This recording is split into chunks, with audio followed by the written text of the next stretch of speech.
Hey everybody, happy Sunday.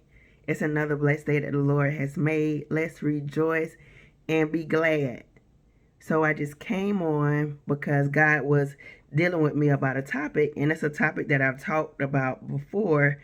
And he was like, she could pull the paper back out. Pull the paper back out because somebody need to hear this word. Like it's an in-season word because it's some people out there right now that don't plan on going to the family gathering tomorrow or either today because they still have unforgiveness in their heart.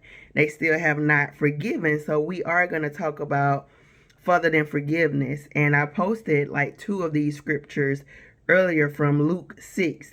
So we're going to talk about a few scriptures from Luke 6 and talking about that topic further than forgiveness.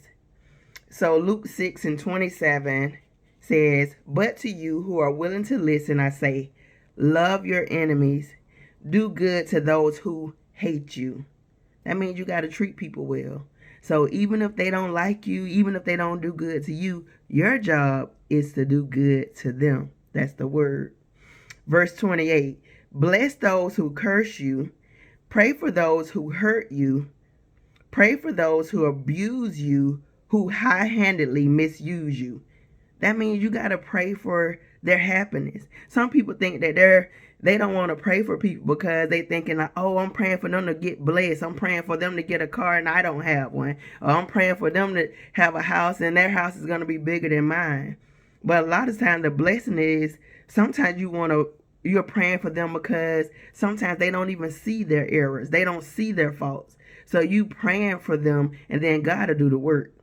But you have to check your heart posture and make sure it's in the right place. So verse 31 says, "Do to others as you would like for them to do to you." So some of us don't think about that. We get emotional when somebody wrong us, but we think it's okay for us to do nasty to other people. But sometimes you got to look in the mirror. All right, verse 32. Let's just continue. We're going somewhere. "If you love only those who love you, why should you get credit for that?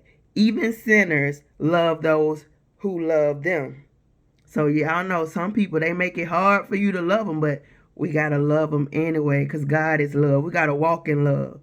And just because I love you or just because I forgive you does not mean that I have to, give you access to my life. That don't mean you regain access because some people, they go overboard.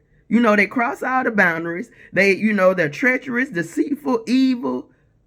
They don't always deserve access back in your life, but they do deserve forgiveness because nobody perfect. You need God to forgive you. We need God to forgive us. We don't always get it right. So we got to forgive other people. Think about it that way, the bigger picture. All right, verse 33. "And if you do good only to those who do good to you, why should you get credit? Even sinners do that much." Verse 34. "And if you lend money only to those who can repay you, why should you get credit? Even sinners will lend to other sinners for a full return." Sometimes we have to give the people and knowing that they may not be able to give back. I learned a long time ago, if I can't afford to give it to you and you not give it back, sometimes I don't need to lend. Because some people, you will lend to them and it'll put you in a bind because they don't even want to give it back to you.